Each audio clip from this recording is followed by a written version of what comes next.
Now we're live? Now we're definitely live. I'm thinking. We will see. Hello. Gentlemen, how are we? Doing good. Yeah? Are we enjoying life? Enjoying life. You want to turn on the lights for me? Yeah. We enjoying life. We got to get the lighting effects in here. Light our Absolutely beautiful. faces. Kyle, how you doing? Not bad. Yeah. We got full bellies. We got full minds. Curious minds tonight. Curious minds. Minds that are not as hyped as your mind, though. That's right. Because Path of Exiles... I'm kidding. I could get into Path Destiny of Exile one day. is officially an MMO. Destiny 2 is coming to the mobile phone. With a battle pass squared. Oh, man. I know you're really passionate about Destiny 2, so tell us about it. Yep, you can run a gun and shoot things, and then you can unlock exotics and talk to weird creatures that don't really make any sense in the real world and have really awesome designed dungeons. Wow. That sounds like a lot of games, not just It does. Destiny. Let's dive into our headline topic here Yes. tonight. The real one. I'm hyped about this because, folks, I'm here to announce... You're announced? I'm here to announce I'm back, baby. I thought you were going to announce the back. expansion. I'm coming back. I'm coming back to Guild Wars 2. Yeah. I'm thinking of Full that. time. I'm quitting my jobs. Everyone's been asking me. I haven't really had an answer. No, I'm excited for this, guys. I haven't really played. I played off and on in the last 8 years, but I haven't really fully committed to get this game. Well, we're talking about Guild Wars. Guild Wars 2. Yeah, I was Yeah. like, did we even mention We it didn't yet? even mention it. Guild Wars I 2. did. Oh, I just I'm blocked back. it out. ArenaNet, that you've came out with this announcement, Janthir Wilds, which is your newest expansion. It's your 5th expansion. We're now talking directly to you, ArenaNet. Hope you're And listening. Thank you, because you've answered a lot of my concerns, and I'm really excited for this. I feel like the last few expansions, they've really honed in on what they want an expansion to look like, and I really like the path that they're taking with this one. So I back-ordered all the previous stuff, got some Ultimate Editions, and now I'm ready to rock and roll with this one. I pre-ordered it. I'm gonna spend the next 2-3 months getting my characters all ready, and yeah, I'm freaking hyped. So I have 2 questions. Sure. First one was a quick answer, but how are you going to get your character ready when we have an Elden Ring expansion coming up that's also going to take your time? I don't actually imagine the Elden Ring expansion is going to take me more than a couple days. Okay. If I'm being honest, like based on the size of what we know, I honestly think probably 2 full days. I mean, by that I mean like probably 25 hours of content where I rip through, and then me kind of getting juiced to come back every once in a while.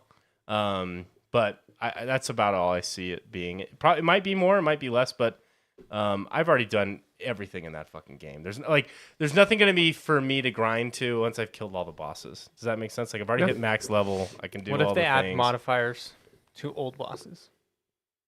What do you mean? Like I don't know. redesigned They changed the core They game. changed the game. They add a new game plus 8 that completely changes the game. Bosses have different AI. I don't know. I mean, like literally, I'll play it through, and then I'll beat all the bosses, and then my goal is. I don't want to talk about Elden Ring tonight, but I guess we are. No, I said it was just had to be a quick answer. and then, but I'll play all the bosses, and then I'm gonna go into the DLC with my max level character, and then beat the bosses that I want to on New Game Plus Max. So Okay, so you're going in with your characters that's full leveled out. full leveled out You're on going the new second game- through. On the second time through, the first time will be my base game character, and I'll go through it. He's like a level 115, 120 or something. So you're not doing I'm the gonna guy go- that's on New Game Plus 8? No, or not whatever. yet. Okay. And then I'll do the full DLC, and then I'll come back with my max character, and then experience it. So I can experience it in base game versus its hardest mode, which is New Game Plus 8. So going back to Guild Wars, my other question was... Elden Ring roguelike, yes, exactly. If you were to rank your top Elden Ring bot, I'm just kidding. Let's talk about Elden Ring some more. No. Guild Wars. So what exactly... Because I know you weren't a big fan of Guild Wars 2. What changes or what... As in, not a big fan, still 3,000 hours Yeah, into the but game. like you would always tell me that Guild Wars 1 was Yeah. more like near and dear to your heart. Way more. So what yeah. changed? What did they do to change that? So To Guild get you Wars... hyped? Because you didn't play any of the expansions for 2, right? Or you only played like a couple I of played them? a couple of them, not all of them. Yeah. So I'm a few behind. I played Heart of Thorns extensively. Really, that was sort of what it dealt with. It had to overcome that. And after a few years, it did. And it came out with its kind of living world stuff, which was fun. And at launch, it was like constantly throwing in your face. But that was more like events. It wasn't really end game content. It was like you can play the dungeons, but there was nothing really ever to progress to. And then they shifted to this more like living world story content. And that's sort of the model that they shifted into it. And they would have like wild gaps in content, like a year where there was nothing to do. And it just got really stale. So like the energy around the game just felt awkward. It was very off and on. And then Heart of Thorns came out, and it was by far one of their best expansions ever. It was their first one at the time. But I think people, if you ask anybody, I think Heart of Thorns, everybody would say unequivocally, it was the best expansion. Introduced a lot of new systems, introduced a lot of end game stuff, such as like raids and things like that. But one of the things that I really struggle with, my main core group raided at a time that I was working. And so I was forced to quite literally start my own guild, again with my cousin. And we started this guild, Bloody Casuals, who could raid at like midnight because we were degenerates, and that's when we had that's when we have time, right? Uh-huh. And so it brought it back from the dead, as he says, exactly. And so we would basically go in and raid at midnight on release, and we had put together a pretty scrappy group that struggled through some We're bosses. just scrappy. Scrappy boys. They were not elite players by any means, but neither were really we at the time. And so that was where we were at with the whole I thing. don't think you were ever elite. Honestly, I know elite players, and I would not put myself in that category. I'm like at all. subhuman then, if you compare me to. And but we were able to get through the content. We killed all the bosses, and we were keeping pace. And then real life stuff got in the way, and I fell off the game probably at its peak time, which is kind of funny. And then I always kept an interest in the game. And in Guild Wars 2, one of the things that I always struggle with, and I think Blubba would definitely identify this, and I think that's why he got burnt out when we started our own guild, was the game did not really have a spot for what I would call mid-core players. So like not the casuals and not the hardcore hardcore players, but mid-core was sort of left out because raids had such a hurdle to get over in terms of combat because we had never seen it as a player base at all. And you would basically speed run fractals, which is like their dungeon system, and then log off. And so you would really have to find like very hardcore players to fall into this niche group. And it was a two-edged sword. It's like that made it kind of fun and inaccessible and exclusive, and you thought it was really cool. But it also turned ArenaNet, the developers of this game, off from making it because they were like, well, no one's playing this game mode because it was just so inaccessible. Yeah. And so they ran into this issue. So there was really no like way to get into it. So I dropped off, and the game continued on, and they had a 2 or 3 more raid wings, and they stopped developing raids. Fast forward a few more years, they came out with things called strike missions, which is literally a raid, but instead of having like a whole story and all this heavy development effort, it was literally just a boss encounter, which I think was very like simple Destiny. design. They stole the design from Destiny, I bet. Sure. He didn't even feel like partaking. He's like, okay. I'm sure they steal shit from everybody. So it's like you literally spawn in and you trigger the boss fight, and then it begins. So there you go. He's not in an argumentative mood right now. He just, I know. he's tired.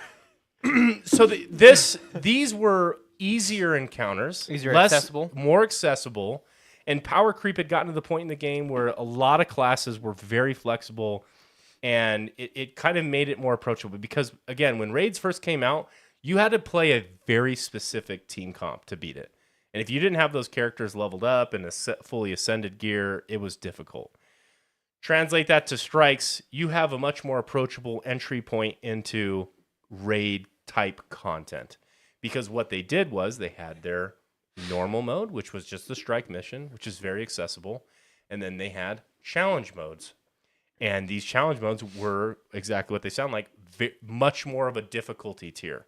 So if you think about like World of Warcraft raiding, you have like heroic, mythic, and like all these different, I don't know the other tiers off the top of my head. I never really played that game. So, but there's all these different tiers to get you into those fights. Well, now they had introduced that system, and that's when I started paying attention a couple years ago of like, hey, that's the kind of stuff I want to start seeing because you have abandoned your mid-core player audience. Yeah, there's You've got a big divide between casuals. Yeah, and the hardcore community, like you had to like it was very close-knit group. You Well, like it's probably- had your regulars and you just that was it. What is it? Where is it toxic at all? Actually, not really. No? Guild Wars Okay. 2 does a very good job of not being toxic because it is so casual friendly, alt friendly. There is that in every game, of Yeah. course, but I would say holistically, Guild Wars 2 is a pretty good audience. That's good. So then, I was watching this, and now they've introduced this third tier, which is this legendary CM, which is like the top 1% of the 1%. Difficult content, and I watched this kill race. It took over a week for the top guilds in the game to finally kill it. It was amazing to watch them go through the strategies and stuff like that. So now they have these different like levels of achievement and stuff that you can strive for. And I'm really excited that with this announcement of this expansion, they're bringing back raids, which is just a different form of their strike content. But we're going to get a full raid. It's going to be, it's going to have a challenge mode. It's going to have this legendary mode, and those are going to come out shortly after the release of this expansion comes out. And I really like that direction because I think it's way more approachable for the mid-core audience, which I find, like I always joke that like I play these games very hardcore, but the reality is like to be at that hardcore level, I really do think you need to be dedicating anywhere from 4+ hours a night onto this game to like really consider yourself a hardcore MMO player. And there's been times in my life where I've fallen in that category, but Not holistically, consistently. and at this point in my life, there's just no shot I'm going to be doing that. So wipe that out. So I really think that this is an approachable time to get in. All my friends still get together. So like all my old guild who won like the world championship tournament for raiding, they're going to be coming back on there. Hopefully I can maybe get ready enough to have a chance to maybe be an alternate on their team and not maybe even get to their core slot, but we'll see. High hopes. High hopes, yeah. So I guess you're gonna. it'll be miss. interesting. Also, they made my class that I played, my Elementalist, a little more relevant. They had abandoned it for the last couple expansions, so getting a new weapon type with spears. But let's get into the stuff that they're announcing because there's a bunch of shit. Actually, we have a comment here. Even if they don't have a high percentage of players doing it, the highest end content not producing it leaves a void of progression and something to strive for. 100%. And especially like Blub, I think that's such a good point because in a game that you don't have gear progression, right? Like a game that doesn't have, you're not constantly grinding for gear and gate kept from stuff because you don't have the gear. That is not present in Guild Wars 2. It's one of my favorite things about the game. I've been gone for 8 years. I can literally, if I have bought the content, I can go into that content and still compete and play with anybody else. Just how well I press my skills and use my character. I love that concept. It's not just arbitrarily like, well, have you done the latest content and randomly got this loot table item that all of a sudden makes your character more powerful? It's like, no, it's actually skill-based. It's not item-based. I like that. I hate endless loot. Like Yeah. Diablo, that was a big thing for me. I wanted to get something good and keep it. Maybe Yep. upgrade it. Yep. So it's coming out August 20th. Exciting stuff. Gem store stuff. Cool. I don't give a shit about this, but with these guys were joking before the stream, like they have like your home instance stuff now that you can go and like build out your home world. You can build a bed and I mean, chairs. for you, I think in the past you've told me you have like a ton of money. Yeah. It becomes a money dump, right? Like that's one of the essential functions of this is something for you to be able to spend the money on. And I'm pretty sure, like, I think the way we don't know that much about it, but I'm pretty sure that this is going to exist in the world in some way. So that I'm going to be very curious to see how this works. If like other people can go, It's probably going to be and inside stuff. an instance bubble or something. You walk in, it's unique to your character. Well, they have that right now where they have like a home. It's called your home instance, but you're limited like to a party of 5, I think. So it'll be interesting to see how these ones are associated If because you could bring in a lot more people, or right, like, or if it's like attached to the guild system somehow, like you can, write or a friends list, like, hey, visit their home instance. What's really cool, you were talking about dumping money into it. Uh-huh. The way that they actually make these kind of interesting for someone who doesn't care about like decorating and making their home instance unique to them, or role play that way. You can add like nodes to your home instance that you can then gather materials. So like you could see this area right here. You have like a garden out front. Yeah, you could plant like carrots and potatoes and stuff, which are crafting materials that you can craft food for, which gives you like raid buffs and stuff. You can have that in your home instance and do your daily farm in your home instance if you've built it up. I'm not a huge decorator when the closest example I can think of right now is like Skyrim. Skyrim added a little DLC, I think, with their last one where you could fire you could build homes and adopt children. And like Very have important. your wife there. But I never really got into, like, some people would decorate it and you can buy display cases, you can put jewelry. Like, I never got into that. I mainly used it for, like you said, with the nodes. Like, you could upgrade to get a blacksmith in your home.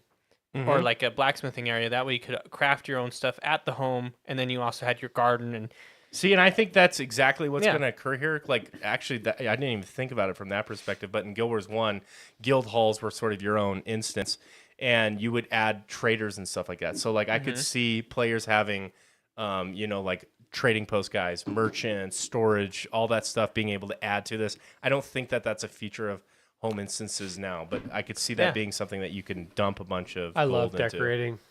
really, You know what's funny? in gaming? So you guys, I was memeing on you guys at the beginning of this, but you know what I realized? I actually spent a decent amount of time doing that in Hogwarts Legacy. that one was fun. That one was fun. Well, I wasn't felt it? like because I did too, but like in Minecraft, I built a house into the side of the mountain, and I'm like, this is good. This is good. I love decorating like a nice house in Minecraft. I loved, like, in Witcher, like upgrading Corvo Bianco to like full max and putting all my fancy armors out and weapons displayed. I like doing that. And That would be Hearthfire cool and if you could Skyrim. display skins or something. Yeah, like I love Collections. it. Feels like you can display all your accomplishments throughout the game. I always put the Mastercraft armor in The Witcher. After I get it, I'm like, Yeah, like This is I'll such a pain. I always in the get the portrait in Witcher of Geralt like naked on the horse, and then put it prominently like in the living room. ass. There you go. But like I love that kind of shit. Like I would Yeah. love, like, imagine having a bunch of mannequins in there and you could display all your cool armors that you probably don't wear anymore because I know you got cool armors. you're like, oh, okay, Oh, this definitely. doesn't give me the buffs I want, but it's still cool to walk in and see it displayed all prominently, you know? Yeah. So Blubba says Final Fantasy XIV has a housing system that people take extremely seriously. If in depth enough players will get lost in it. I think honestly, I know you haven't played since they added guild halls. If they add a lot of those types of features to these homesteads, which is like you can add decorations and stuff like that. If they add that decoration system into this, which I think they'd have to, with like the stuff that we see in the trailer with the chairs and the kegs and stuff like that. I think people are gonna go crazy, like building jumping puzzles in their instance and having role playing parties and That was a going lot crazy. of people's favorite part of Fallout 4 too. Yeah, So I know it's like such a popular thing. Like you brought up Minecraft, like that is that game, you know, Yeah. just building stuff. So yeah, it doesn't necessarily appeal to me, but if it's a fun enough system, I don't even know why. I think I just had fun like with Hogwarts Legacy, like evolving the animals because you can like breed them, and then you could like have all the different environments. Like that was kind of fun for me. I don't know why. Hogwarts Well, and I Legacy feel like is a good game. all this stuff that you bought in Hogwarts Legacy was a mystery in its own of like, I wonder what this painting does. Because it was like, it's a magic painting, so there's going to be some crazy stuff going on. And I don't know, I was the same way where it's like, I got into decorating. Like, I was like, this is my plant area, so it's going to be green, and I'm going to put green stuff here. I actually wish that that was my least favorite part about the apartments in Cyberpunk, is they were so uncustomizable. Yep. They were what they were. I would have loved there being way more customization in the apartments in Cyberpunk. Didn't they fix that a little bit with Phantom Liberty or no? No, they added more to like, not with Phantom Liberty, but just throughout its life, they added more like apartments to buy. Well, But like for the most part, except for like a few trophies here and there, it is what it is. Yeah, There's not really any customization to they it. added to where, and it's only the thing that like sucks is it's only the main apartment, but they added to where like certain missions give you like a trophy or like some type of like poster Like or the something. Scorpion cameo. Yeah, and so it's like, but it's only at V's main apartment, which is cool, but it's not like you have access to like 11 apartments or some crazy number, and it's And I think you can do like a color scheme change now. yes, you can. You can. It's not. It's really not. No, it just anything. changes it from white to blue, or you know. Oh, that's So, pretty basic. Yeah, my point is, I like customizations Mm-hmm. and things like that. So that we memed on it, but I think the homesteading would be kind of appealing. Yeah, definitely. Like, imagine, Kyle, if Cyberpunk did add a homesteading system, or not homesteading, but like you could upgrade your apartment to have certain like Yeah, like vendors or move up the penthouse or something and Yeah. get like nicer, and then you can like start customizing, get like e-shops inside your, like I think that was a missed opportunity. yeah, have access to a Almost making it like Baldur's Gate 3, where like a lot of the people that you've collected in your life are like, it's like the whole thing is set like it's a dinner party. It's like I its own love time, collecting friends. and you can Yeah. have And them keeping hanging those out. friends like available. Yeah. house. Yeah, that would be kind of interesting to see in that game. So the spears yeah, let me transition back to that screen here. So on land, it says. So, So does that mean spear you is a- couldn't hold them on land? well, so in Guild Wars 2, there's underwater combat. Oh, Primarily, it's not loved by the Guild Wars community, but show me a game that has really good underwater combat in general. I actually think Guild Wars 2's Aquaman. underwater. On Is it good? Nintendo 64. I actually think it's really good, but just in general, underwater combat kind of just blows because I don't know. You're it's dealing real with weighty 3D. and yeah, it's like exactly.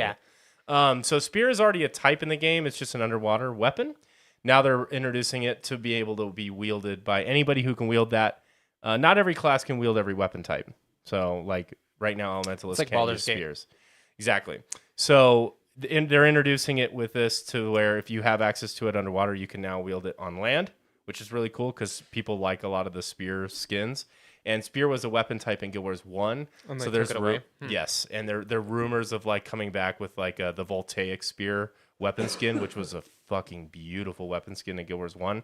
They're talking about that's going to be sort of like the legendary spear skin in this game.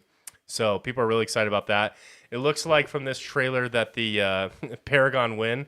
I don't know why it seems like they're not ever going to do another class, but I would love to see maybe the introduction of a new class. I know that brings on a ton of extra work and stuff, but I actually don't think. I mean, a new class could come out with one specialization. I think just like the Revenant did with Herald when Heart of Thorns launched, and I think it would be totally fine. But yeah, so spears are coming. It looks like Elementalists will be able to wield this weapon, which will be new to them. So that's always welcome too. Are you Because hype? it looks like a ranged weapon to Elementalists, which I'm excited for because a lot of the weapons that Ellie gets are melee, and they're just so squishy. It makes it kind of problematic. But I would love another ranged weapon to Elementalists, So, which it looks like. So, If it's ranged, you throw it. Does it come back? Is it a magic spear? you probably never actually throw it. Like an animation comes out where you're still holding it and it like divides. Or just like Whoa! It shoots a copy Yeah. of itself. exactly. I looked up because I actually did play an Aquaman game when I was a kid. It was on GameCube, not Nintendo 64. Any good? It got a 2 out of 10 from Oh. Game Informer. Are you sure it's the best Aqua combat? Kyle? Aquaman Battle for Atlantis, I think is what it's called. So not a banger. Not a banger. Sekiro had water combat. It sucked. Yeah. You can block underwater. I'm like, what am I gonna deflect down a fish? So yeah, that's coming. It's exciting. I'll be Superman 64 or Aquaman GameCube. Yeah, GameCube is one I was talking Yeah. about. Yeah, but Superman 64 is notorious for being one of the worst games That's of all why time. there's not really been ever a Superman game. They ruined Superman games forever. Oh God. Oh, we got the bear here with the deep voice. So this is part of the Norn culture. We're kind of going So to can like the people be the bear?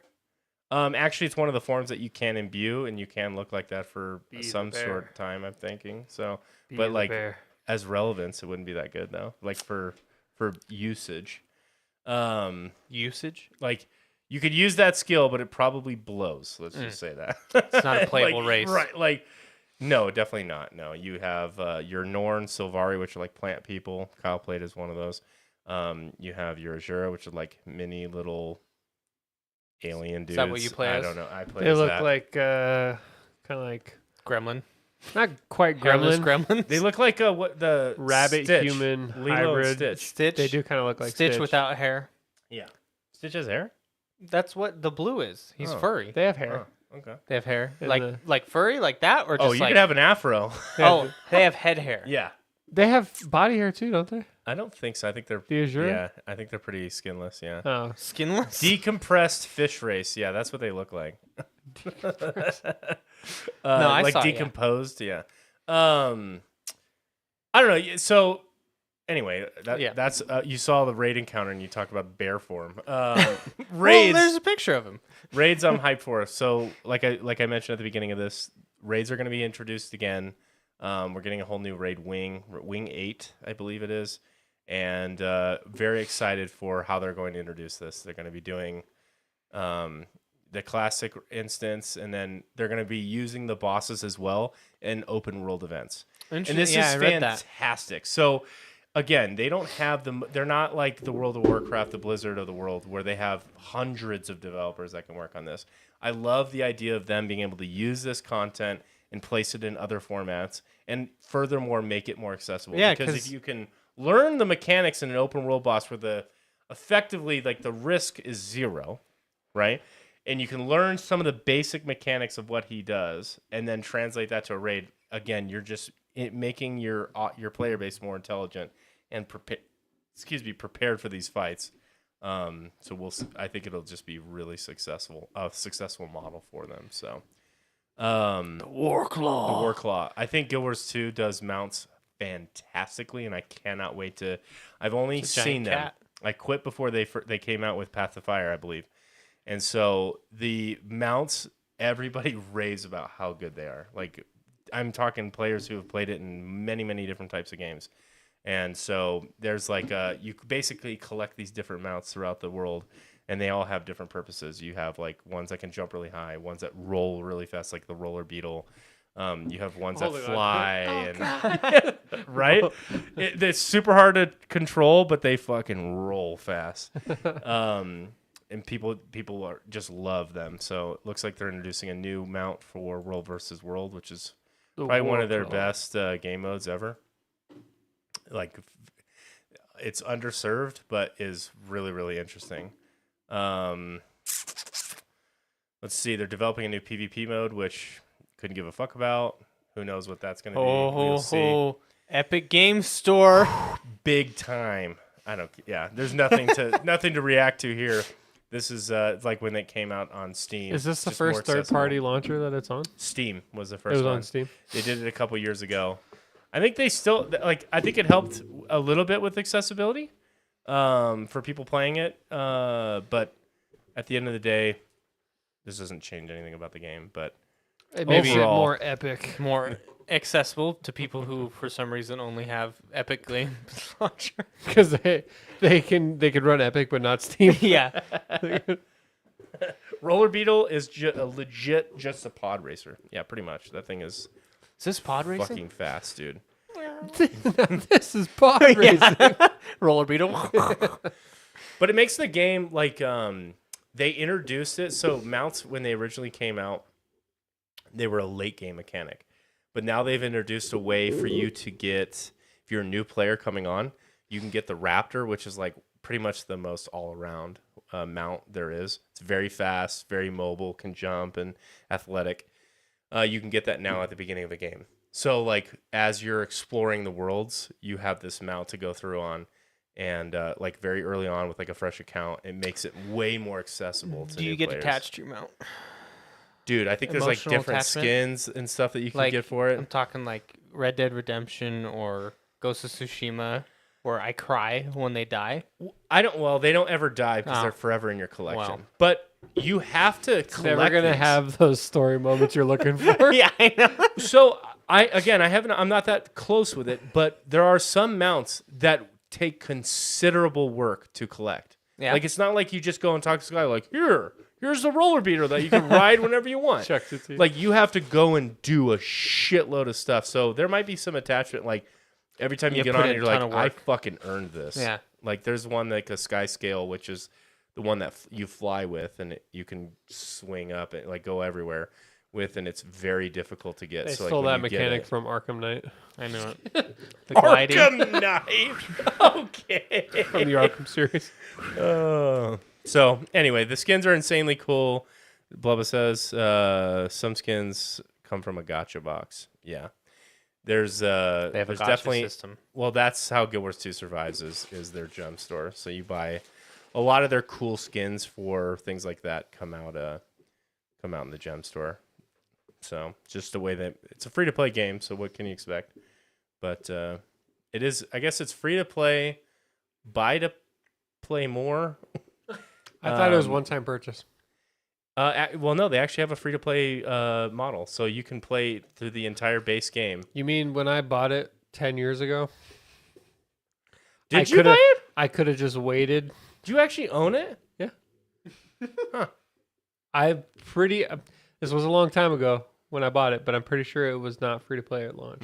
Definitely not at launch. And I bought it at launch, or at least shortly after launch, because you convinced me to, and I played it a little bit and then gave up. Yeah, if you bought it at launch, if you bought it pre 20, let's see. I was still working at Dairy Queen at the If time. you bought it before this date, then you Was you I had don't to even know buy if I it. was working at. Was it? Yeah, I was working at Dairy Queen at the time. So there you go. So that would have put it around 13 or 14 when I bought it. When it came out. It came out in 2012. Oh. It didn't go to free to play, it looks like, until 2015. Wow. So Kyle, if Kyle would have waited, I know, I could have just waited another year, and then I would have been playing the shit out of it with you. Yeah, with reduced features, that would have really been it. but yeah. awesome. No, that's the state of Guild Wars. Like I said, I went and purchased all the expansions today. There's some serious quality of life stuff that's been added to the game through like add-ons, which I have installed, and I'm just juiced up to get back into it. I really did miss this game. I've been thinking about getting back into it for, like I said, for like 5 or 6 months, and man, I can't wait.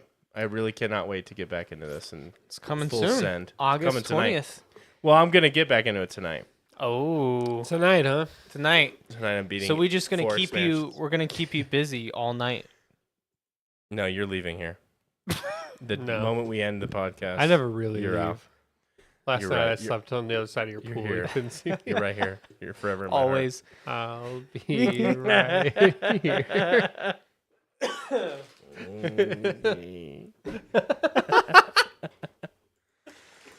Oh, so I'm juiced up, guys. Like I told you before we jumped on here, I do like playing multiple games, and each game has its own thing that's like, wow, that's really fun. But I don't know if it's how I grew up, but I really do enjoy the satisfaction that comes with whole assing one game for many, many, many hours. Well, I think there's something special with going back to a game that you really enjoyed. You know, like when I go back to Fallout New Vegas, the graphics are crap, but I love it. It's so fun.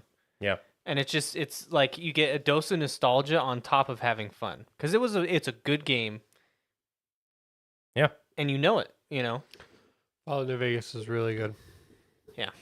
That's why I'm about Knights of the Republic. I don't think there's a person. If you didn't play it at launch, you'd have a hard time getting into it now because it's that badly dated.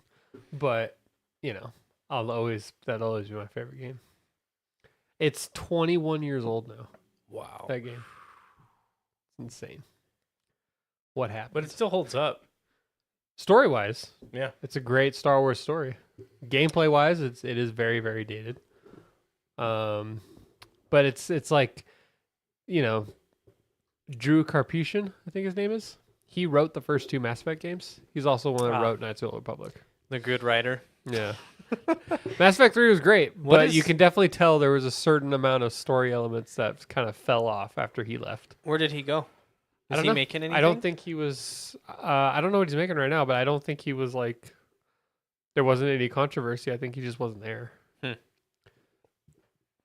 was gonna change the whole. Mass Effect 3 had a whole different outcome. Like there's gonna be a dark matter. Dark matter, theory, yeah. something or other. So like that. Anyways, we don't need to go down a Mass Effect rabbit hole. But We've done that enough. we've done that too many times. Yeah, I'm satisfied, man. I'm very happy. That's what you said last night. You're welcome. You're welcome. I was just there On the chair. on the chair, Just watching. watching. I'll be watching you. Oh, Yeah. So while you I'd were be getting curious hyped- to see how if you ever tried Guild Wars 2 on the Steam Deck to see what that looked like. Yeah, I mean, because I know it. There's an action mode that would work. I would think you would want to turn on for something like the Steam Deck to play on controller. Because there's people who do play a controller. I think they're crazy, but they do. they're they make it insane. work. insane. I think they're unintelligent. Yeah, definitely that. No, I'm kidding. It would be. I know you wanted to try Guild Wars 1. Uh-huh. That would probably be like the way you talked about, where you just press the screen for the each skill. That could probably work, but I would imagine if you take your hand off of the controller, then you know what I mean. Yeah, it's kinda weird, It would yeah. be kind of clunky. You would limit a lot of your. But there's movements. an action mode in Guild Wars. There's 2. an action mode in Guild Wars 2, which is made for like a controller. more of If a it was controller. somewhat comparable to how, like, Baldur's Gate 3, even though Baldur's Gate 3 is turn-based, but it has, like, each skill is attached to a button on the trigger. Oh, okay. Or like, it's attached to, like, I feel like that would work pretty well. So like, I'll just show you what it looks like. Look at that beefy dude. Quintessential warrior. So like, if you look, so this it changes it to like there's a dot in the center of your screen right there, Oh, okay, like and aiming. then yeah, and then you just would aim it, and then it has the icon shows up when you're like within attack range. So like when you'll hit and when you won't, and then you've got all your skills. which I guess is Oh yeah, and mapped. you can map them to buttons. I feel like that would Yeah. work pretty good. Is that the Raptor? This is the Raptor. Yes, Plus, this game is beautiful, man. bless you. So Okay, I'll have Thanks, to give it a Dylan. check. You're that'll welcome. be fun. Yeah, We man. didn't want the leprechaun to come after you. Thanks for blessing me, Dylan. Bless you. I honestly didn't. Honestly, I didn't even hear you. You're Sneeze. so used to I was me so just, watching. like, I was so constantly watching. dying from allergies. You don't even notice anymore. Yeah, it's just So part it's of like life. tuned it out. I quite literally don't think I remember you sneezing just now. I was so into that video, like they tried We'll have to to think watch of this what's moment going back so you can see how bad I sneezed Yeah. like 4 times. It was like 5. That's why I had to say Uh. it twice. The leprechaun comes get you after 3. Unless I'm being spoken to directly. Unless you're being sneezed at directly. I want to be sneezed on. All right. And you're like, oh, bless you. Better to be sneezed on than pissed off. Or so, what's this? You know that saying? Better be pissed on than pissed off. I'd rather be pissed on than pissed off. No, No, it's the opposite, right? Nobody wants to be peed on. Well, I mean, you showed your true colors, gentlemen. That's not what you said last night. I just watched Horrible Bosses on the flight home and saw that like there's this whole pee scene where the guy shows up at the hotel. He's gonna pee on all 3 of the dudes or whatever. Ugh. I watched Fall Guy last night. Really good. I enjoyed it. That's the Ryan Is Gosling. that out already? So no, but like Dish on Demand had like you can buy it or you can rent it for more expensive. How much was It was it? $20. And you get to only rent it. You don't even own it in your library. Ooh. But I watched it with me Yeah, I was and my saying. parents, so that's the price of tickets. For It's movie about- theater. It's actually Dish? cheaper. On Dish. demand. Yeah, that's what my parents have. Rich. Bougie over here. Bougie dish on demand. Oh, I don't think I would buy a rental for $20. It's different if you're going to the theater. I experience love the that. theater, yes, but it's like, I don't know. My parents, won't go. yeah.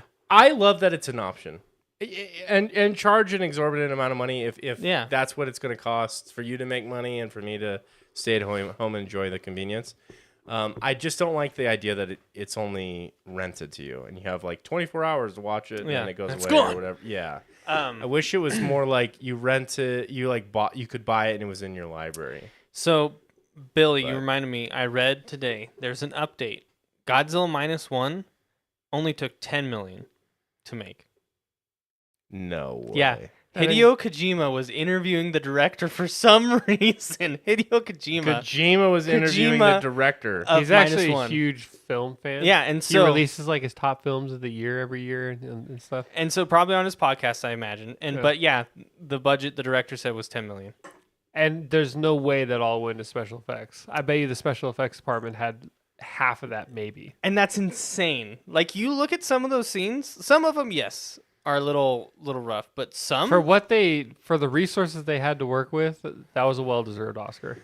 I Yeah. just feel like there's so much bloat in that industry. How is nobody coming in and just Well, yeah, look at the disparity between Godzilla versus Kong, right? And Godzilla Minus One. Of course, now? Is it the IP? Obviously, it's probably the IP. They didn't have to like buy the rights for it because I'm assuming they already maybe owned it or they had some in because the rights to Godzilla got to be expensive. Or maybe is it free at this point? I don't know. Well, I think the Toho Still owned by gave Toho. gave them a license, so they probably have some deal, but I don't think they have to buy it every movie. Okay, It's like they have a license, or like a contract. Like Well- you get 50% of the budget. Well, Or- it was all like certain deals that were made. So like the very first Godzilla film of this series in 2014, they were only given Godzilla. Yeah, They none weren't of, allowed to use any of the villains or any of the other characters. And then after that, they're like, okay, you can use some of our they hated us so much after Characters. the Matthew Broderick Godzilla. yeah. That So they I said think that no. I don't think that they're paying each time. I think that they're just negotiating each time. Yeah, like saying we who get- can use, who can you not use. Yeah, we get part of the sales of toys. We get this certain percentage, kind of like Sony and Spider-Man. Like Yeah. Spider-Man, I remember we looked it up a while ago, but isn't it like Sony gets like all the movie, all the movie revenue, and then like Disney got all like the toys? the merchandise, Yeah. and like the royalties. And that's insane. Yeah, Blova says an understanding of practical effects can be game changing. Look back at Jurassic Park. It's a good point. A lot of that's just like forestry stuff, and then Yeah, a lot of then- graphics, like graphic CGI artists.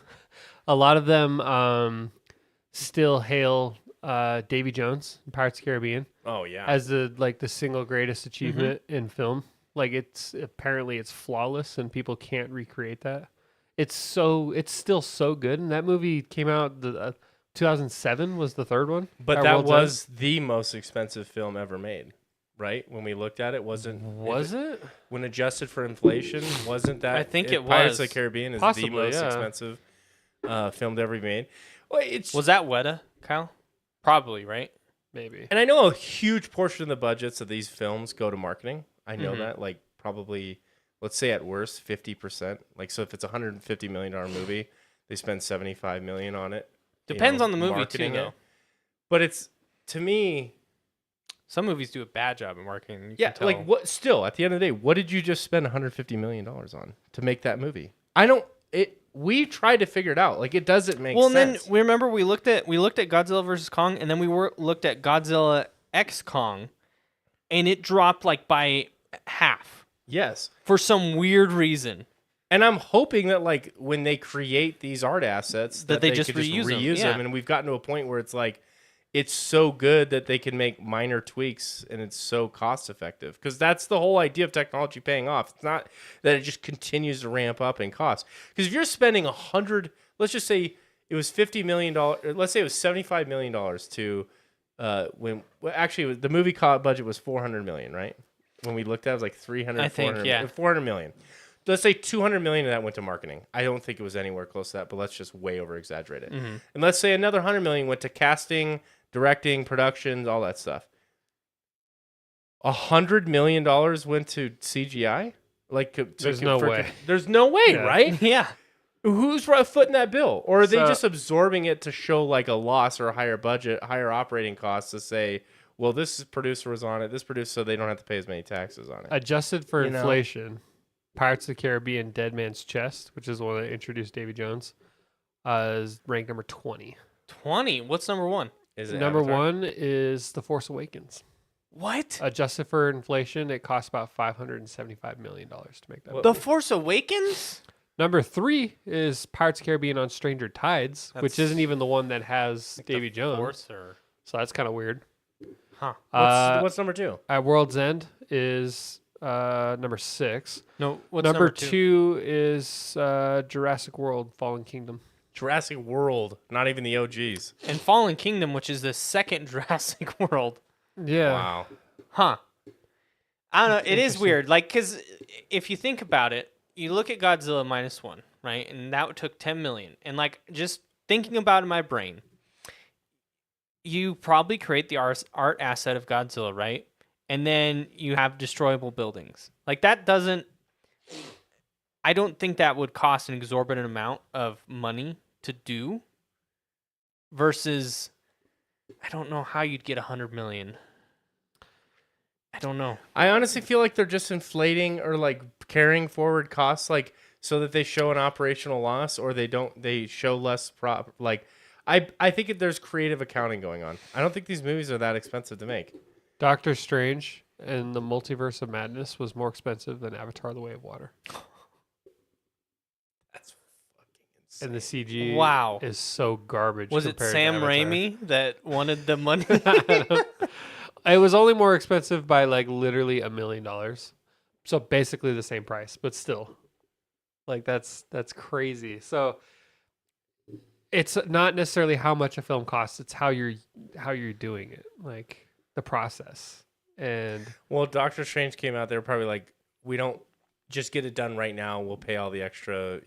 we'll pay all the crunch fees. We'll Yeah. pay, We'll hire more people to get it done quicker. right. Yeah. Yeah. That would Hmm. have to be. I mean, interesting list though. But I guess so. Now Godzilla is on like Netflix -1. So if you guys haven't seen it, I recommend it. It's got an English dub if you don't want to read subtitles. I don't know the quality of it, but Netflix is live streaming some of the NFL games this year. really, So like, I and the NFL has gone to this model where they're selling exclusive games to these platforms. So you have to have like at this point like 5 or 6 different services to watch certain games. Like ESPN Plus, ESPN. You need Amazon Prime to watch all Thursday night games. Paramount Plus last year had a couple exclusive games, and now Netflix. And I bet you there's probably even another one that's like Hulu probably has some exclusive game or something. I heard that the Olympics are going to be exclusive to streaming service this year. Really? I don't know if that's true or not. I just heard somebody said that to me. I didn't check. think I hope the not. Olympics fits better to streaming. Well, yes, Because but like there's an so many exclusive events streaming? going on. No, I agree, because that was nice. I always enjoyed that time during Mm-hmm. work when I worked in an office, because they would just have it on like the TVs and stuff, and it was kind of fun. But I think like having all the events that you can pick and choose from, like if you want to watch curling or you want to watch like some Well, yeah, that way you can just go Yeah. watch it. Like they should have their own hosted website, like or hosted. I don't know. I feel like that's so just the do case. partner with the streaming services, but also put it on We don't live in that world. We don't live in the world of sense making. We live in the world of money, exclusive rights. profits. Yeah, Yeah. it's in Paris this year, I think. The Olympics. Is it? I Paris. believe so. Paris. Oui. We sure is. Je m'appelle. Yeah, it's let's see. Paris. Yeah. July 26th to August 11th. I like the Olympics. I I like love to the Olympics. I like to watch them. It's so fat. I like summer more than winter, just myself, but I still watch winter. Yeah, the summer ones are longer. Mm-hmm. There's more events. What's your favorite Olympic event? Honestly, the one like I got really into curling a few years ago because I finally kind of like learned how it worked, and it plays very similar to bocce ball. And it was kind of exhilarating to watch how talented these people are. But I think my all-time favorite is the track. Like I actually like the swimming stuff, but I think if I had to pick one thing, it's like the 100-meter because you like it track? starts and ends. It's just the track stars, and you're just like these guys. Or running how fast? What? I always get into swimming. Swimming's always fun to watch. Skateboarding was in the Olympics in Japan. It was the first popular. time.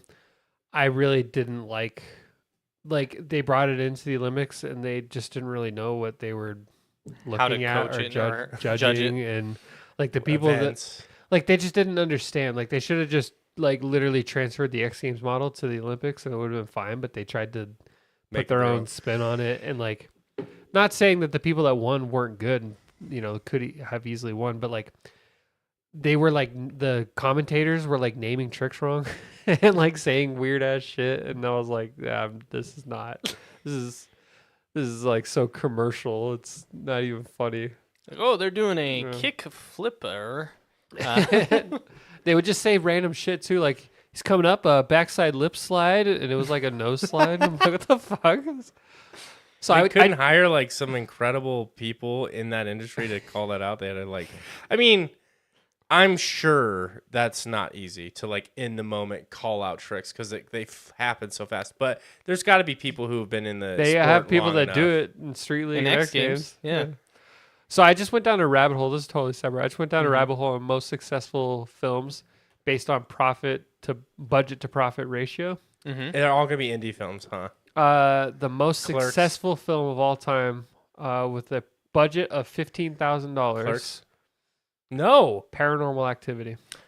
I What? believe that. $15,000 budget, and it made $193 million. It's just like three people with a camera. You're done for life. That's insane. That's amazing. Wow. Jinx. Tarnation. What in tarnation? We're I've never- dialed in. We're dialed in. Dialed in. I've never even heard of Tarnation, but it made $1.2 million on a budget of $218. Okay. The Blair It's like a Witch stupid Project, Okay, I believe it. $60,000 budget, $250 million. And the funny thing about The that one. pornographic film Deep Throat Oh. had a budget of $25,000, made $22 million. I wonder what that It one's made about. 22 million? $22 million. What do you, people in the chat? What do you guys think that one's about? Deep Throat? Not sure. Undercover something? Deep undercover. Wow. Blair Witch. But Paranormal Activity, man. Almost $200 million made on a 15. We could do a $15,000 movie. and we can let's make do it. $200 million. Yeah, and be the one and only Paranormal Activity. I think you could only do a horror film for that money because Yeah. that movie's like all suspense and it's like filmed with a night camera in a bedroom. You'd have to. And most horror movies are lower budget. Yeah. Yeah, I mean, that's why you can make a lot of money doing horror, but I feel like found footage is a very, if the story's good, found footage is a very easy thing to film cheaply, Mm-hmm. because the whole premise is like, oh, we found this cell phone that has all this stuff Yeah. on it, It's So it not- doesn't have to be amazing quality. You can get away with a lot of shaky cam. I can't see. like in the Blair Witch Project, there's not even really an instance where you even really see what's going on. It's just people freaking the fuck out. It's suspense, yeah. My dad still to this day says it's the worst movie he's ever seen. And I think I agree with him. It's not great. No. It's not even that scary either. No, it's just all suspense. Yeah. You know? Didn't like- people believe it was real when it first came out? Yeah, because they 'Cause they were dumb. advertised it as it was like found footage, and then they said that all these teenagers are not young adults are still missing, and they actually had to bring the actors out to be like, no, I mean that was just part of the marketing. We're not dead. It's okay. Thanks for your millions, but now we can clear the air. Yeah, No one ever fell for that again. because the director actually was saying like they're dead. Like he wasn't like he was. It wasn't like a promotional thing. He was like literally saying that they were dead. And this wasn't a movie, and like This was real footage. so there was we a found. huge portion of people that thought that that was real. Just like Cloverfield's real. Cloverfield's another one that I'm not a huge fan of found footage films. It's just hard to. I get motion sick. It has to be and done right. Did you guys watch Chronicle? I didn't like Chronicle. There's something about those ones that's not good. I don't know. Yeah. Project X is another one I remember. That one was weird. That one was a comedy, right? It was like it was like a drama comedy It's like about throwing a the party. biggest party of all time was his goal or Yeah. something. Yeah. Oh yeah, remember esports? Well, that's what I was gonna ask. So Different topic entirely, but we went over this and we Summer Olympics with esports, right? we read the list and they were the most garbage games ever that were going to be in esports. Which ones are coming to the? Look like it was like an NBA, Ion, whatever that is, bike racing. What is this shit? I don't know what that is. Just go to the Olympics website. Yeah. Right here. But I don't see. You got to scroll down probably, and then Olympic esports. NBA 2K23. Well, that's highlights, Street Fighter. Okay, that's good. but these are highlights. Oh, what? Exhibition matches. Sports. Let's see. Do the filter by. Let me share. Hold on. Let me share this screen here.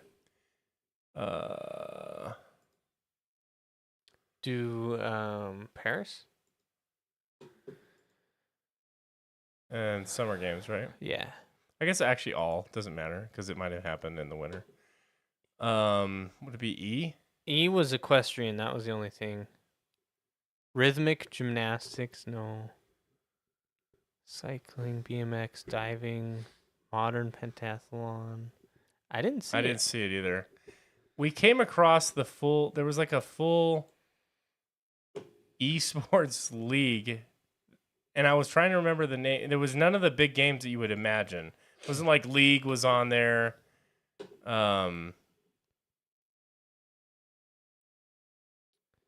I don't see the list that we were looking at. Oh, okay. So there's It says archery. There's an archery game, a baseball game, a chess game, a cycling game, a dance game, I love the idea of chess. Forza, I feel like chess should have been an Olympic sport. shooting, the taekwondo game. What? Sifu. What the fuck? That's, I don't think these ones That's are from at- the esport. That's from the Olympics website. But I don't think the Olympics are gonna. The 2024 Olympics are gonna have esports. okay, so archery. It's gonna be a game called Tic Tac Bow. Oh, It's an God. Android mobile game. Android mobile game. So can I compete into it?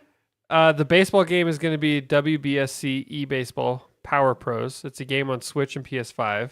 The Nintendo Switch. Apparently, it's pretty dope. Chess is going to be usechess.com, which Which is everything great. uses that. Cycling is going to be a game called Zwift. It's an actual. That's It's super popular. a. It's a game. virtual training That game. thing's insane. The dance game is going to be Just Dance. The motorsport game is going to be Gran Turismo. Okay. Sailing is going to be Virtual Regatta, which is a mobile game. Taekwondo is going to be a virtual Taekwondo, another virtual training camp game, just like the cycling game. Tennis is going to be Tennis Clash, which is a mobile game. Damn, it's not Mario Tennis. I thought they'd have like some real esports. Yeah. It looks like all their esports are based off like actual Olympic Olympic sports. Just except for like Forza chess. and chess, I guess. I like the chess, but it's weird. I don't I'll like- probably watch the chess one. I could just imagine like in 2028 when LA hosts the Olympics and they have like let's say there's like a League of Legends tournament down there and it's like the USA team. You're just gonna hear all the bros are gonna descend on that USA. And just for like, and they're gonna know nothing about the sport. They're gonna know or the game or anything Yeah. like that. They're just gonna be fucking hyped for it. Can you watch chess Can you watch And- chess? and be that hype for your country watching chess? He's doing the move. USA, USA. He's beginning to believe. He's doing the French opening. The French opening. It doesn't It's matter. an 'cause American doing the French Open. Magnuson is just gonna sleepwalk his way through the tournament and collect gold and go home.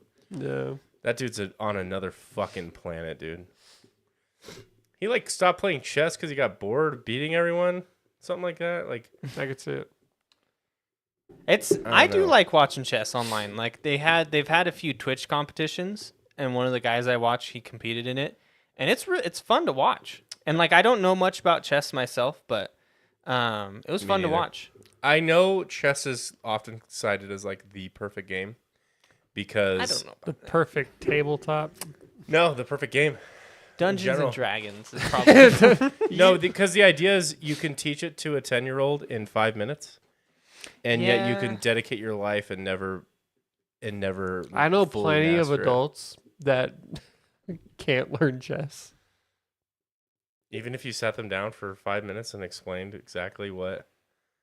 That's pretty sad. There's like 7 pieces. It's not. They're very basic. It's rules. not complex. Not at all. That's like it's To learn. very easy to learn, extremely difficult to master, and that's why it's like kind of like. I can't tell perfect you how game. many people I actually know in real life that have been like, I'd just rather play checkers. It just makes more sense. Ugh.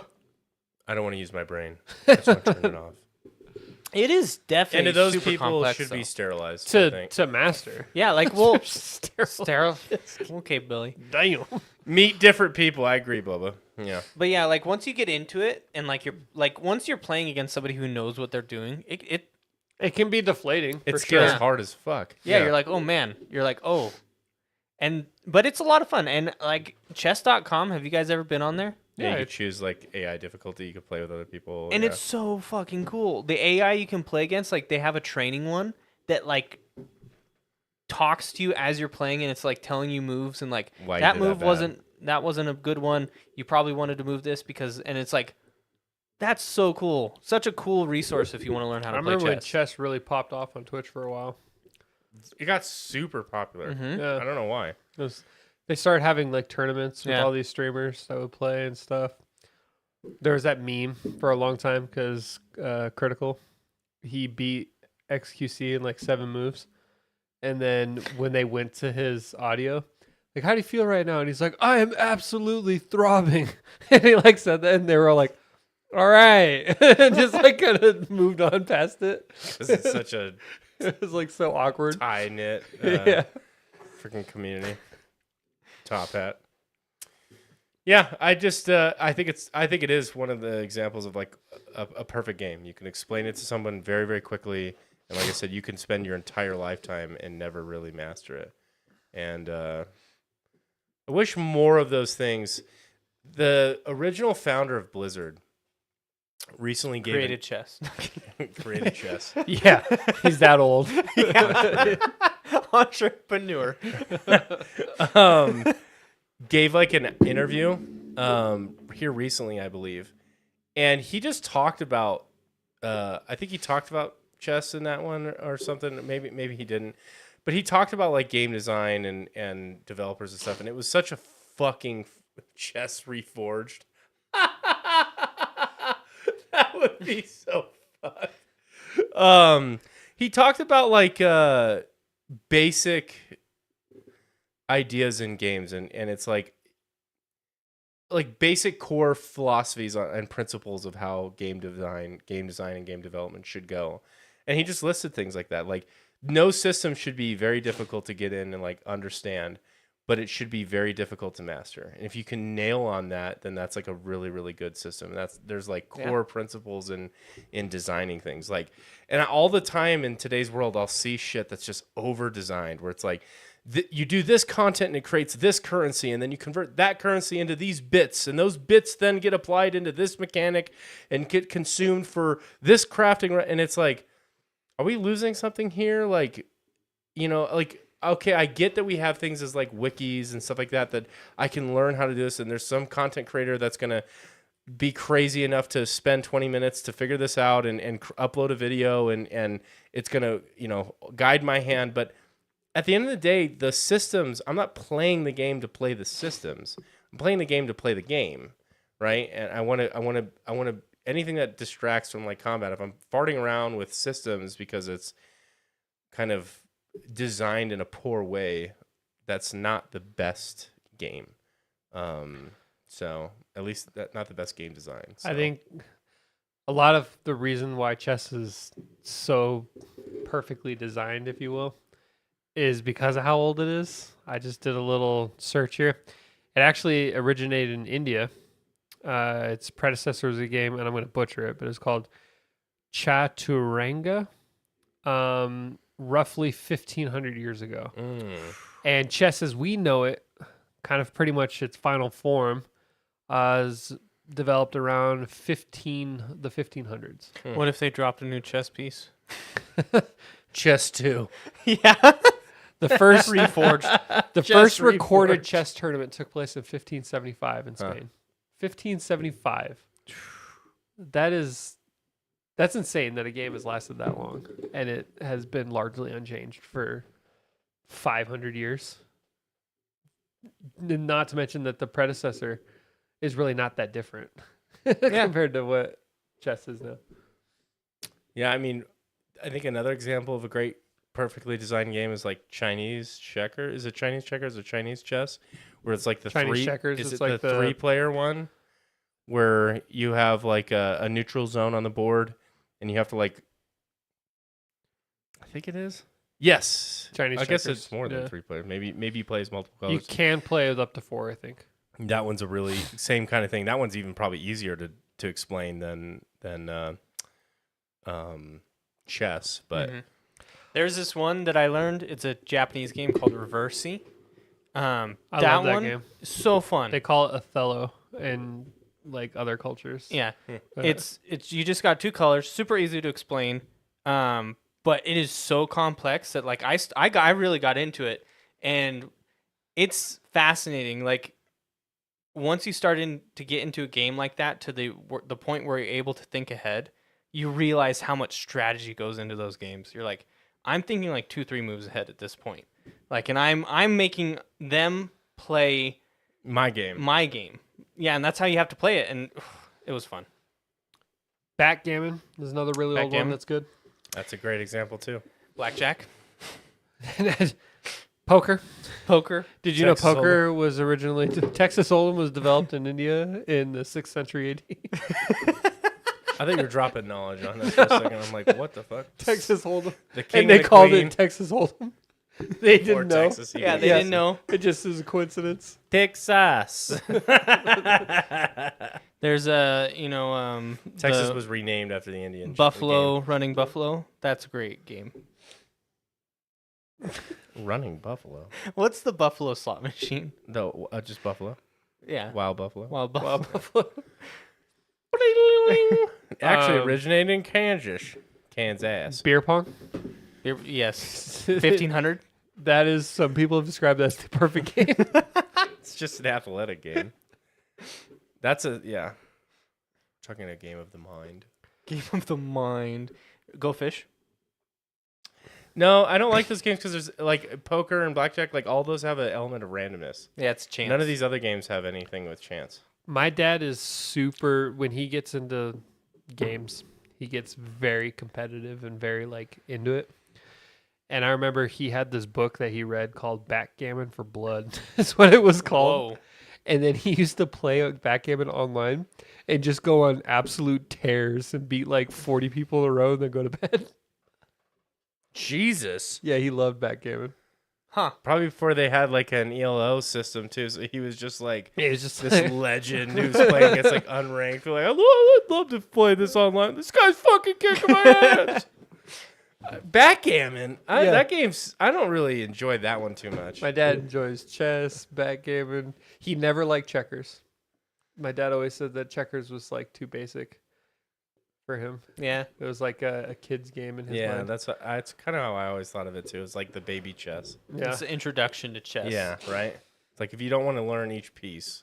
There was a game of checkers that was called King's Court, which was added a different element to it, but all your characters started off as kings. to get so you could Oh. automatically move backwards, and there was none of so like that added an element to it, but it's not like it's not chess.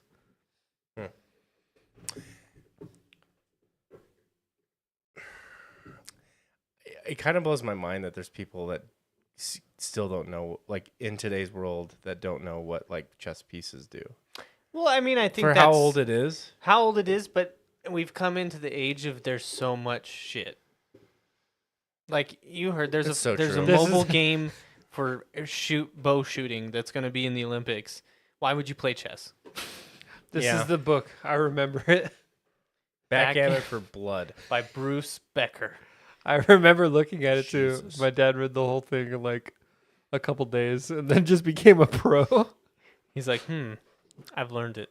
The subtitle, and it says, "The one backgammon book for people who really want to win. Recommended if you're looking for a book to turn you into a winner. This is it." And the reason I bring that up is because when he was first teaching me backgammon, I remember telling him, "I feel like it's a game of chance." And I was like a little kid. And then he brought out this book, and he's like, "It's not a game of chance, Kyle." And I was like, "Oh, okay." I don't think I've ever played backgammon. It's like kind of niche. I wouldn't say it's like super approachable for like. You have it's all evolved around like the same premise of checkers, right? Like you hop, right? Yeah, you move in kind of like a Yeah. like a counterclockwise. If I remember, I haven't played in years. But the idea is you get all of your pieces To the to the end first, beating the other person. And it's like a dice game, so there is an element of chance to it as well. But there's also ways you could set it up. It's not chance. Not according to Backgammon for Blood. But just like anything, there's a lot of strategy involved. So, like depending on how you place it, and I'm like the wrong person to try and get someone into backgammon because I never was a huge fan. But I did play it a decent amount when I was young. I used to play with my grandpa in chess, but never. Once that stopped, I haven't played really since. And I'm not really interested. Like I know there is no end goal with chess. Like it's just how good you can be at the game, and Yeah. I'm not really interested in pursuing. You can't It level doesn't up come your with chess achievement pieces. points. Yeah, it doesn't come with achievement points, and there's no social gameplay with. There, chess.com, you can rank. That'd be up your alley, I bet. Yeah, it might be. I don't know. I Like, guarantee you I just that if you played like 10 to 15 matches, you'd be hooked for months. I gotta get into. If you move Especially as you started to see your rank moving. Yeah. I know Oh my for a God. fact. I'm in the top 20%. I know for a fact that you're the type of person that is. Whole ass full send into that thing. Yeah, well, you're competitive and you like seeing results. You Yeah. don't like playing to play. So if you, I mean, not necessarily. You do like something to play for, but more often than not, you like results when you play. So if you saw your you ranking up, leveling up, I Get feel like you super could into get it. into it. Yeah. Yeah. The interesting thing, the interesting thing is like you play the full experience every time, right? And each time is 15 minutes. So like it would be interesting to see how long that loop would keep me interested. It might be that like ranking up and seeing the improvement would be enough, but it might get to a point where I would like sort of plateau, and it's like, okay, I have to put in this much effort to gain, like, you know what I mean? The slope becomes I such think a There's point. still the like certain thrills like you get. Like the first time I ever got a sub 10 move checkmate, that felt pretty good. Well, and That would chess.com feel good. is fucking amazing. They have like a ranked matchmaking system, and then correct me if I'm wrong here, Kyle, but doesn't it rate you based on your moves? Like it has an AI that scores what you're doing. So like if you're blind winning, it's not gonna necessarily rank you up. So you could level up way high if you're playing really It well. knows the difference between a Smart skill win based and a win bad win. and a luck based win. Like you just exhausted their moves, and you happen Yeah. to have Like if you get into the end and you if you check somebody like 40 times before you finally checkmate them, that's not really going to move you up. Yeah, I gotta say, that's the part I do struggle with in chess right now. Like when I started to play it. Cheese.com. Cheese. Is when you get to the end and like you're trying to checkmate them, they keep moving. I know there's strategies like you have to like ladder them or something like that. In competitive play, I think if you check, I forget the amount of times now because it's been a while, but I think if you check like 5 times, then it becomes a stalemate. Seeing that, I don't Yeah. know. I feel like at that point, I've already won. Yeah, but And I know, I guess it's just. did you though? Yeah, but they're just running away. Like. You little bitch! Yeah. And I just don't know how to stop you. You know, guys, I was actually in a chess club when I was younger.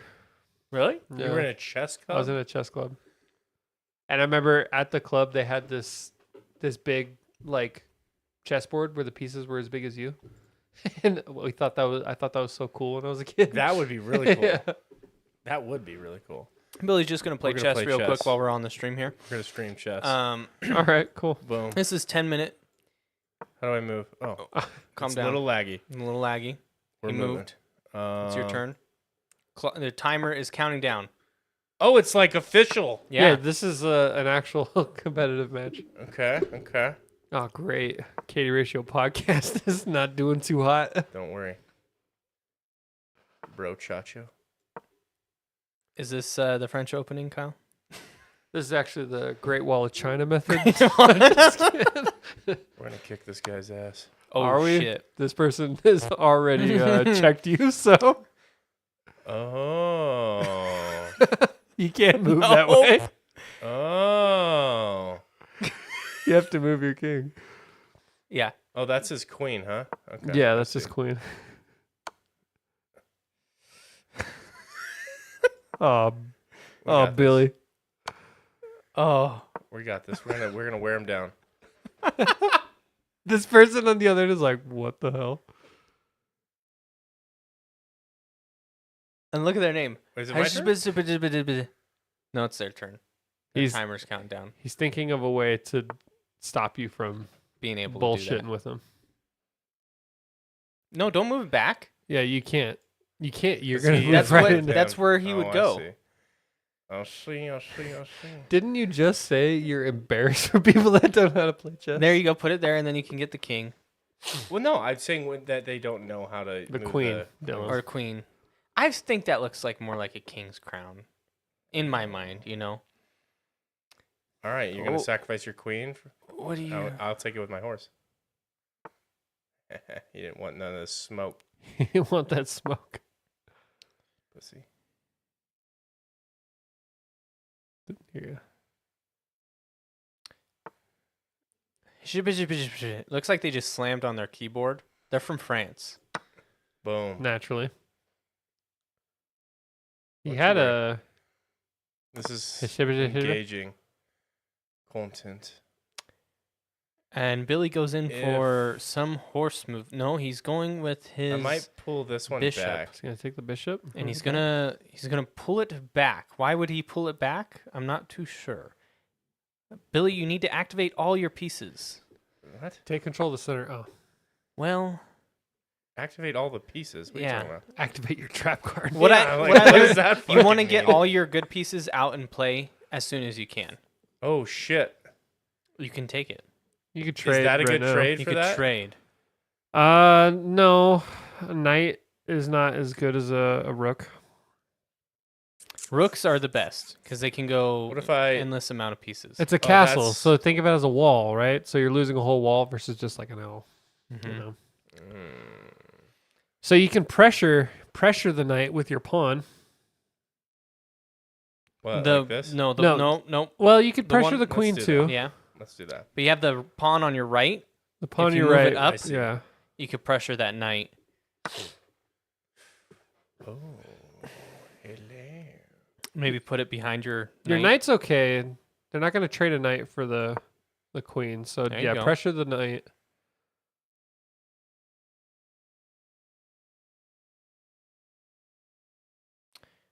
He's got a He has whole to move the minute horse. on us.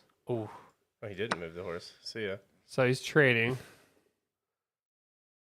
How do you do like can't you swap the king in the castle or something like that? The other two Some pieces have to move. be out of the way. They have to now. be out of the way, and then Yeah. you just do that. All right. So So now this is you're in unchecked, trouble. right?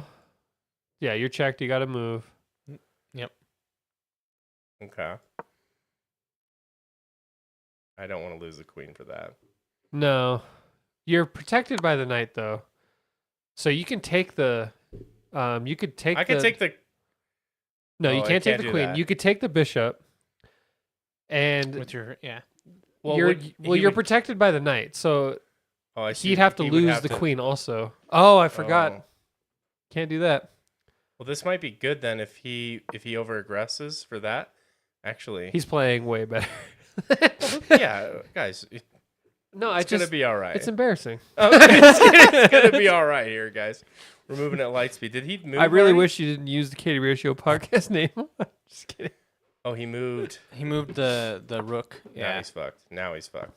Now Now we got him. now where he it's wants. over. He's activated my Well, trap because if card. he moves this, I'm taking that. Do you see what I'm saying? So he's gonna have to move this one first to have a chance. If he moves this one, this piece is free. Can't you just already grab that one? It's not your turn. I mean, on his turn. And he doesn't want to. Oh, see, He doesn't want to did. trade. Well, look, there's that. Well, you're gonna lose the knight. A knight for a bishop, I guess, is not. Try to play in defense. I want to get aggressive. What if I move this guy here? Then you'll trade the queen for the bishop. Not What- worth it. What do you mean? When you take the bishop, he'll get you with the queen. Oh, I see. If You you- would just move him back. If you move all the way to the corner, but that doesn't really do anything for you.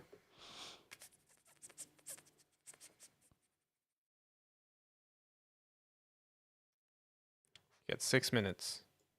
I can't do that once I move something else. No, because that puts your king in check. Oh yeah, And that pawn is that's blocking why, the king. That's why. There we go. Yeah, I would be careful on blocking yourself in like that because then if you get checked, you can't go anywhere. Oh, smart. Yeah, I see what you're saying.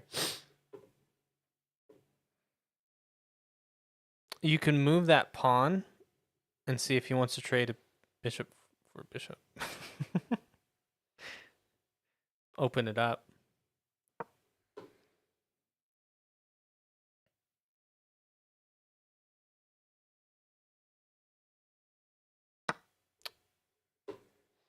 Fell right into our trap.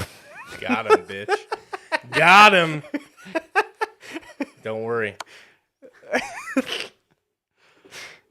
Fucking lose. That's not gonna block. Wait, what? Only thing you can do is move the you king gotta back. move Jeez, him. yeah. There we go.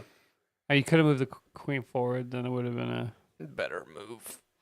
I would have moved the queen forward because then he would have either had to kill the queen or trade. Now he has to move this. Oh shit! But he's just gonna kill that for free. Huh? Well, no, because then you could take his queen. I doubt he's gonna trade a queen for a knight. He's gonna have to do something with his queen right Yeah. now.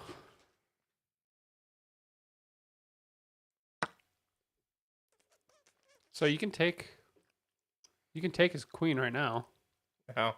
with the pawn. Oh yeah, you're right. So I think that was a blunder on his end. Hell yeah. No. Oh yeah! All the shit talking, boys. We did it. What are you talking about? We lost. What do you mean? We lost. He What? instantly checkmated you. He baited us. We fell for his trap. Oh. We were so happy. Well, I said black. I just saw I literally, one yeah, for I some literally, reason. I literally I thought he just left said, the game "Oh, or he must have something. blundered," and then as soon as I said that, I realized we fell right into his fucking trap. Well, Good game. Good Good game. Good game. Analysis. Now we have to. This part Now is it's 20 fascinating. more hours. How it can tell you, like, what you did. The KD blubba is not good right now. We're at 6:33. He's 8:25. Yeah. What is this even? Yeah, it's just a That's- replay. But you can go go to the review section. It also on the side it tells you likelihood of each player winning. I think, if I remember it.